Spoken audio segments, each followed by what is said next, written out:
IShowSpeed, one of the biggest live streamers on the planet.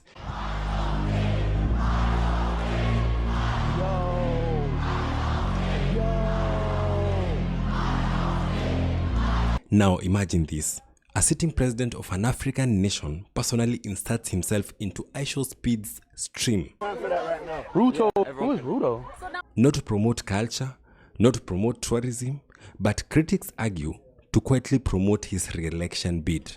The government has hijacked the IShowSpeed tour in Kenya, and now they are using it to propel or to campaign, to propel their agendas. What followed was awkward, then uncomfortable, then deeply concerning. Yo, driver! Stop the car! What was meant to be a PR win may have exposed the biggest and the darkest secrets of this president to the world. Let me tell you about it. If you love this kind of content, go ahead and like this video and subscribe. Now let's get to the video. Jambo IShowSpeed. Welcome to Kenya. Karibu Kenya. Before even IShowSpeed landed in Kenya, something unusual happened. President William Ruto appeared in a video message welcoming IShowSpeed to the country. This is magical Kenya, the origin of wonder. To outsiders, it looked harmless. Kenya is not just another country. But to Kenyans watching closely, it rang familiar. Because in Kenya, nothing involving the president is ever just symbolic. Every appearance, every photo op, every moment of visibility is political. With the crucial election approaching in 2027, critics argue that the president has turned every national moment into a campaign opportunity. And IShowSpeed's visit was no exception. So I would like to give you an helicopter ride for a quick safari as you rest after a long tiring day. At first, the trip looked promising. A helicopter ride over Nairobi, sweeping city views, the energy of a vibrant capital. Kenya's been honestly amazing. This is a 360 degree of Nairobi city. I know, So I you can't can wait. see I can't wait to do it. Then came the shift. The helicopter took an unplanned turn to a massive stadium project, Talanta Stadium, one of President's most promoted infrastructure developments. Kenyan National Stadium looks amazing. That's a good-looking stadium. Oh, W Stadium, bro. Oh wait, are they making that now? Is it even done? Not Chinese in the Nairobi. To many Kenyans, this was the moment the illusion cracked. Because this wasn't about showing Kenya. It was about showing projects. Projects surrounded by massive corruption allegations, cost overruns, and public controversy. Speed, whether knowingly or not, had become a walking billboard.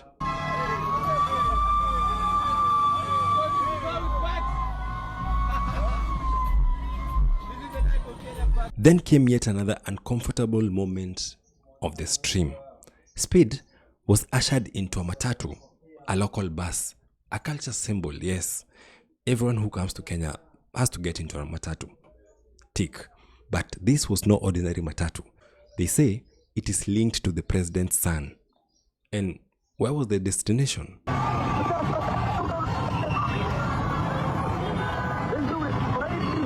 An affordable housing project in Mukuru kwa Jenga, another flagship initiative of Ruto's administration. On the live stream, Speed could be heard saying repeatedly, "Stop this matatu."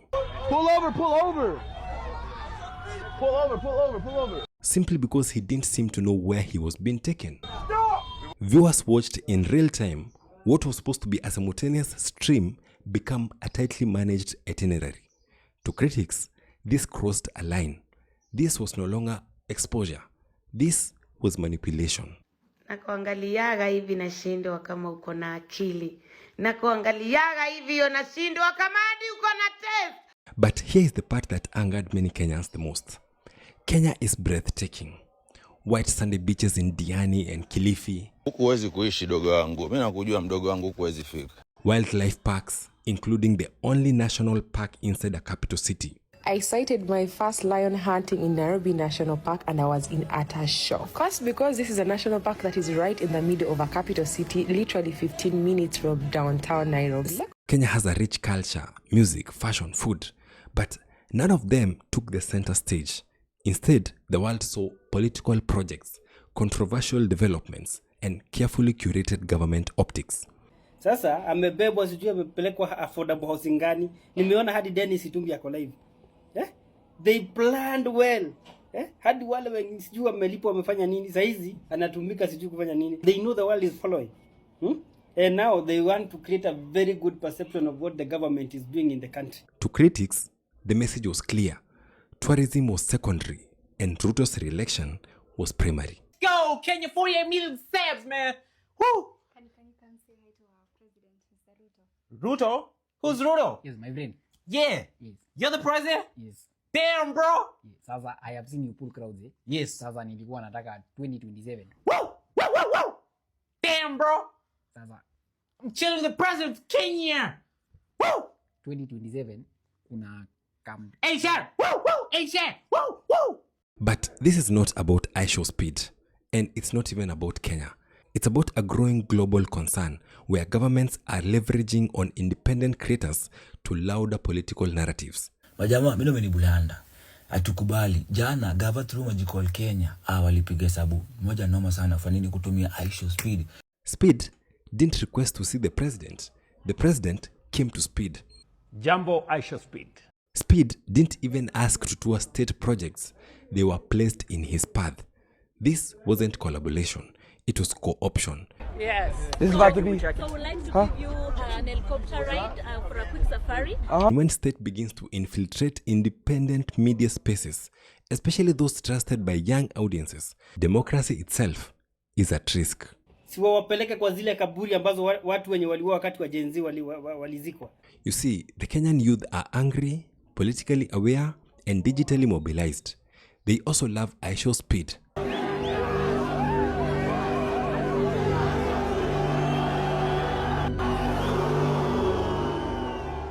Critics argue that this visit was designed to tap into that connection, to soften perception, to rewrite narratives, to gain legitimacy where the government has lost it.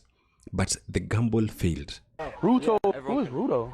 Because instead of admiration, many Kenyans felt exposed. People, ini breaking news ama ni gani? Nataka tuangalie wote. Aya, tusome hiyo tweet pamoja. I know one African country is going to embarrass us and politize this IShowSpeed visit. Wacha nikate niweke hapa chini ndio muione vizuri. Msiseme ninasoma vitu zangu. Ilikuwa tweeted date 9 January 2026. Ilikuwa saa 9:40. All those nations zenye ametembea, hakuna politician ama president mwenye alisimama kuongelelea IShowSpeed. Anyway, amefika Kenya, maji imekuwa contaminated. The live stream didn't silence criticism. It amplified it. People began asking questions like, why those locations? Why those projects? Why now? Why involve IShowSpeed at all? The tallest guy in East Africa. That's the tallest guy in Africa? Yeah, the tallest guy in Africa. The tallest guy in Africa? Yeah, he's taller than everyone. What was meant to be soft power became hard scrutiny. Ruto ametake over hii tour ya IShowSpeed kukuja Kenya. Jama ashatoa nganya yake inapeleka IShowSpeed pale inaitwaje? Mukuru kwa Njenga. So let me take this opportunity to talk to any international audiences who might have watched IShowSpeed's stream. What you saw was not the full story of Kenya, and what IShowSpeed experienced may not have been entirely organic. This has to be a lesson, not just for creators but for audiences everywhere. When power enters entertainment, when politics enters live streams, when influence replaces consent, we must pause and ask, who is really being served?